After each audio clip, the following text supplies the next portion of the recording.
Welcome back, everyone, to Truth Bombs and Tea. I'm Tina Bindon, your host. And this week we're looking at the power of intention. And when you do it right, it really can transform any area of your life.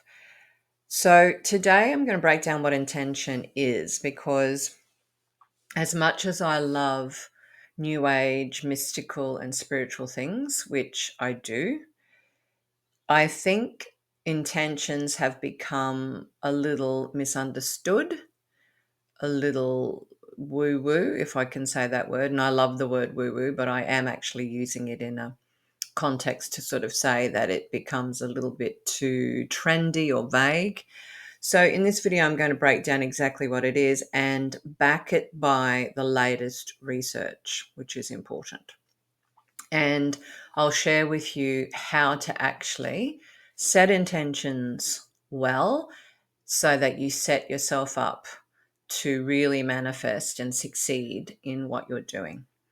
So, welcome back if you are part of my community. If you are new here, welcome for the first time. So, let's jump in. So, the first thing I want to share with you or talk about is what intention actually is. And as I said, there was a trend probably maybe started 15 years ago where it was like just send peaceful vibes, or just send the vibes out into the universe and the universe will answer. And over my studies and over my sending just peaceful vibes and good vibes out, I've discovered that that's not the total formula. Okay. So intention really is a commitment to like a future self or a future goal. And I want you to focus on that word commitment, because it's not wishful thinking or sending good vibes. Okay. You can do that, of course, but that's not what is going to make the change. Intention is about a commitment. So it's decisive. It's not wishy washy. It's not wishful thinking. You decide that something will happen. You set the intention, AKA the commitment, and then you support that with meaningful action, not busy work, but meaningful action that will actually move the needle and get you somewhere. So, turns out a lot of studies have been done on intentions and the children of intentions, which are goals. And when we set a goal, our brain really likes it. Our brain, the prefrontal cortex, basically is a goal friendly zone that then goes to work to help us. And MRI scans have been done where participants have been asked to set intentions and goals, and specific areas light up in the brain which show great activity. So the brain is actually wired to get us what we want. Okay. And sometimes if we're vague, wishy-washy, or negative, it can be what we don't want. But setting clear intentions are very powerful. And I'll just refer to a couple of my notes here in terms of the brain science, because I'm not a neuroscientist. So the prefrontal cortex, which is the CEO of your brain, lights up and it gets busy. Okay. And the interior cingulate cortex helps you monitor progress and solve conflicts between the desires that you kind of want to do, like watching Netflix, and the commitment of your intention. Okay. So those two parts of the brain work together to get you where you want to go. Okay. And neuroscience has also proven that the brain really thrives on goals. And when you have goals that mean something to you and that are specific, that you can actually achieve, that's important. That's got to be realistic. Your behavior then changes as well, because your brain goes, well, if you want to go for that goal, we're going to have to do these things. Okay. So the reason why intentions can transform your life is because the decision and the commitment then leads the brain to take the actions and the behavior. Okay. So, why do most people fail at setting intentions and goals? And I think you kind of know some of it, and that is what I touched on earlier. And that is that people kind of send out these warm fuzzies, these nebulous, non specific things. Oh, I'd like to get healthier. That's very nebulous. And you're really not going to ever achieve that because your brain goes, okay, well, that's like a big cloud of nothingness and I've got nothing to hang on to. Okay. So, research again has shown that specific, clear, measurable goals work, and they work with your brain, right? That's what your brain likes. It likes the specificity, it likes the timelines, because then it knows how to gather the information and to implement the actions. So when it's nebulous or too warm and fuzzy with no specifics and no timelines, and no challenge to it, your brain's just going to be struggling and it will just give up, which is why uh, the goals aren't met. Okay. So most people have heard of SMART goals, but I also want to talk to you about clear goals. Okay. And I didn't realize there were clear goals. I was living them, but I didn't realize they were called clear goals until not too long ago. So SMART goals are specific, measurable, achievable, relevant, and have a timeline to them. Okay. And they've been shown time and time and time again to be highly, highly effective. But SMART goals, we have to nuance this a bit so we can introduce the clear goals. So SMART goals work for really concrete goals like I want to lose 20 kilos. Okay. So it's like, okay, I want to lose 20 kilos, which is specific, by January 2026, which is time bound.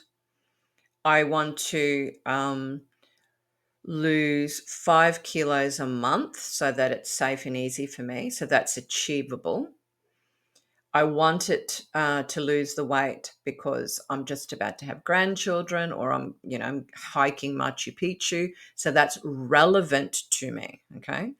So all of those descriptors that I just gave you were specific, measurable, achievable, relevant to me, and were time bound. That's why your brain can go, cool, I've got all the information. Let's do this thing. Okay. But there are other things in your life that are not quite as measurable, they're not quite as concrete. And they might be something like develop a better relationship with my husband or wife. It could be something like I'd like to take up piano lessons or watercolor painting. Okay. They're a little bit different. They're not as quantitative, they're more qualitative. Okay. So this is where clear goals come in. Okay. So I want to show you these two because you can then chop and change. And with the more concrete things, you can do the SMART goals. And then with the more creative, sort of emotional or qualitative things, we can implement the clear goals. And clear goals are challenging, and that's where that creative component comes in. Legal, obviously we don't want to do anything illegal. Environmentally sound, and I'm going to explain that it does not have to do with greenhouse gases or, hugging trees or anything. Appropriately recorded and rewarded. So that's the CLEAR. Okay. Challenging, legal, environmentally sound, appropriately recorded and rewarded. Okay. So let me give you an example. Okay. So it might be this relationship goal. Okay. So challenging. So it needs to sort of challenge you in some capacity, stretching your edges, but not like pushing you over the edge. So the challenging might be that the challenge is to find quality time because you both work full time. Okay. So it will be a challenge that stretches you to be creative about this, but that's a good thing. Okay. So the challenge is, okay, I'm going to go into work, half an hour later so that my partner and I can have breakfast together. Okay. That might be that part. That's legal, so we can tick that box. Environmentally sound means having a conducive environment around you. Okay. So, using this example, it might be that you have, the night before, you put the teacups out, or, the mugs or whatever, and you fill up the kettle, and you might have stocked in there, bacon and eggs or smoked salmon or whatever it is, and muffins. So you're stocked up so that in the mornings you've got that breakfast and you've got that tea organized. Okay. So you're not sabotaging yourself. So environmentally sound means you create the environment to support the goal. Okay. So, for example, with a gym membership, you might have your clothes out the night before on the chair ready so you don't have an excuse to procrastinate. Okay. So that's the environment. Set that up with the breakfast and, the tea and coffee and things like that. Appropriately recorded. So this might be that you've chatted to your partner and you're like, let's do breakfast twice a week to start with, because we both have busy jobs. Because there's no use being ridiculous and saying, let's spend every morning together for breakfast when you've both got really demanding jobs. So you accordingly record in your diary. Okay, let's do Mondays and Fridays so we can touch base and set the week up together, and we can finish the week together and discuss our, wins and our frustrations. Okay. And that goes in the diary. That's the appropriate recording. And then the reward, well, in this case, it's kind of reward in of itself, because you're starting to touch base and get to know your partner again. And that's a reward in itself. But if you wanted to reward something, let's go to the gym scenario. So you've challenged yourself. You're going to go to the gym 3 times a week. You've set up the environment so that you have an alarm on and you've got all your gym stuff. You put it in your diary or your phone that you're going to go 3 times a week. And then if you do, then your reward might be getting a massage. Okay. So clear goals are more for personal and creative things, and SMART goals are more for those really very simple, straightforward, and concrete goals. And you can use them in your back pocket, in your toolkit, for the different situations of your life. So I hope that makes sense, and I hope that gives you a bit of excitement too, because that's more systems that we can put in that help us to really turn our lives around, to take that intention, that commitment and decision, and actually do it, right? So now we've got 2 different kinds of goals to support us. Okay. So another tip that I've got is a strategy called if-then planning. Okay. So we've looked at the goals. Now we're sort of nuancing down again to the actual doing of the thing. So implementing. So if then goals are really cool, because they take the questions out of your brain, because your brain gets fatigued about what options and how do I do it and all of that. So if then goals take the really reduce the fatigue and decision making of your brain, right? So let's go back to that gym scenario. So if it's Monday, Tuesday, and Wednesday at 7 a.m., then I'm going to the gym for 1 hour. Okay. So because you've already said, if this happens and that happens, your brain doesn't have to say, well, what day am I going to the gym? Well, how long will I go to the gym? Right. Because the if then statements or the if then planning already eliminates all those fatiguing, waiting up of decisions. Okay. So it can be anything, if I have to stay late at work during, Thursday night, I will order in Uber Eats or something like that, right? So if then, so they're very effective in getting you into a habit, and your brain just goes, oh yeah, we already made that choice, right? Monday, Tuesday, Wednesday, 7 a.m. I'm going to the gym for an hour. So we don't need to discuss that any further. So if then implementation is really, really effective. Okay. Of course, make the environment suitable and supportive. So I won't go back into that because I talked about that. Now, research has also shown that consistency and small steps beats big, grandiose gestures. Okay. Turns out that most of us don't have willpower. And, we have it for a short amount of time, but it's really the small steps and the system that actually supports us. Nobody has willpower 24/7, 365. And research has shown that rather than, saying, I'm going to the gym, 7 days a week for an hour and a half, you might be able to do that for a short period of time, but you won't be able to sustain it.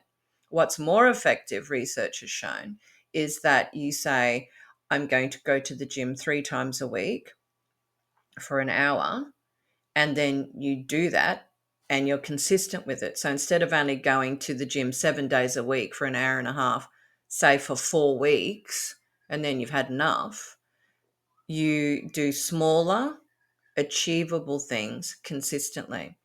And you'll find that after 3 months, you're still going to the gym 3 times a week. And in fact, you're probably going 4 times a week now, right? So small steps in a consistent manner beats these sort of grandiose hit and miss type situations. Okay. Also, supporting our goals and intentions is the social component. So, that kind of accountability, right? So, if it's the gym situation, you might go with a gym buddy. So, that morning when you wake up and you're tempted to roll over and hit the alarm, you go, oh, no, I've got to meet my friend at the gym. So, let's do it. And by the time you get there, you enjoy it anyway. Or it could be something else where you might be writing a book, or you want to trek to Nepal and you're saying, I want to lose some weight and I want to start trekking. If you share that in a social situation, of course, with people who really love you and want you to succeed, like not your frenemies or your negative Nancy's, but people who, like you, are high vibing individuals that really want to live life and get a lot out of life, you share it with those people and they will hold you accountable in the best of ways, right? Or if for some reason something happens and you can't do it, you break your leg and you can't go to Nepal, they'll be the ones, there to commiserate and say, don't worry, when you get better, you'll do it. I know, I have faith in you. Okay, so that social component and accountability. All right, measurements. Okay, so you don't want to be like crazy and neurotic and hyper focused, but at the same time you don't want to be like, ugh, whatevs, if it works it works, if it doesn't it doesn't. And again, research has shown that usually the reason why people fail, other than the tips I've given you previously, is that they either are so hyper focused it becomes overwhelming and stressful and they stop, or they're so vague that their brain just doesn't have the information to implement the thoughts and the actions, which then changes the behavior. So we want to check in a relevant way. Okay. So if you're losing weight, you don't weigh yourself every day, Um, well, I don't usually go in for that sort of stuff, but most of the time people have told me that it's like, for example, with Jenny Craig, a once a week weigh in, right? Because you have significant time to do the things you need to do. So you're not micromanaging, but you're still measuring. So daily tracking, for example, how much water you're drinking if you're on a health kick. Have I done my 8 glasses? So tracking that is helpful and supportive, okay, not stressful and unnecessary. Very important to measure. Okay, failing, okay, because we will all start projects that we quote unquote fail at. I don't believe in failure. I always believe that you've learnt something and you're at least ahead of where you were had you not even attempted to start, okay? But sometimes we have a hiccup, let's just say. And sometimes it's a large one, like we might have tried to start a business and it went bust or something like that. Let's be real, that's a gut punch, right? But what separates people who succeed and actually transform in their life. And I'm not talking about succeeding as in you're now a $6 million man or whatever, or you're on the stock exchange because you floated your company public or whatever. I'm just talking about successful relating to your goal, right? The reason why some people succeed in their goals and other people aren't is generally the bounce back. Okay. That when the shit hits the fan and you have a delay, that people go, that's not a denial. I'm going to get back up and do it again. Okay. You'll find that a lot of successful people in whatever field, whether that be sports or medicine or business or music or whatever, they had multiple failures, but they just went, you know what, this intention, this commitment is so great that I'm going to move forward and one day I'm going to do it, right? So the bounce back. So think about that, okay? Also create like a minimum for your intentional goal. So let's use that gym membership again. So you might say, you're going to go to the gym 3 times a week for an hour. And for some reason, you wake up one day and you're at the gym and you are, feeling fatigued or you've got a cramp or something like that. Pardon me. You have a minimum. So you say, oh, look, I'm not up to an hour at the gym, but my minimum is 15 minutes walking on the treadmill. Okay. Studies have shown that if you have a minimum and at least you hit that minimum, the momentum is not stopped. Okay. Some people have the all or nothing. Oh, well, I can't walk, I can't exercise for an hour, so I may as well give the gym away. Okay, that extreme thinking. But if you have a minimum viable goal and you do that, the momentum is not broken. Okay, so that's important. And that has helped me a lot while I was starting up this business. Okay. And finally, remember, intentions, particularly the big, hairy, audacious goals, they take time. It's a long game.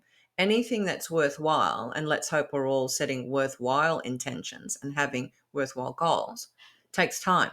Okay. Nothing is overnight. Nothing happens in the blink of an eye. Okay.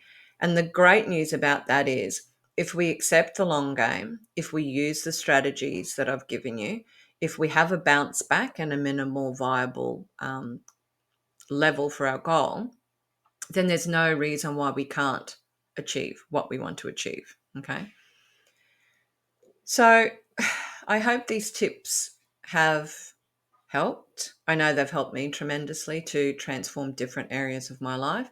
Let me know in the comments which one maybe came as a surprise, which ones you're already implementing. And if you are new and you haven't subscribed, please consider subscribing by hitting the subscribe button. It's totally free. There's nothing to pay. It just shows YouTube that this was helpful to you, and it will pop up one of my videos again to you to recommend. And if you know someone who's struggling to change an area of their life, feel free to share this with them. And yeah, leave a comment because sometimes I feel like I'm out in the void here by myself, and I love to connect with people. I do so on my newsletter, but I'd love some people to start to have a chat about the topics that we talk about and perhaps even topics that you'd like to hear. And I'm very, very open to that as well. So, on that note, I shall love you and leave you, and let's make the rest of this day the best of the day, and of course, the rest of our life the best of our life. Talk to you soon.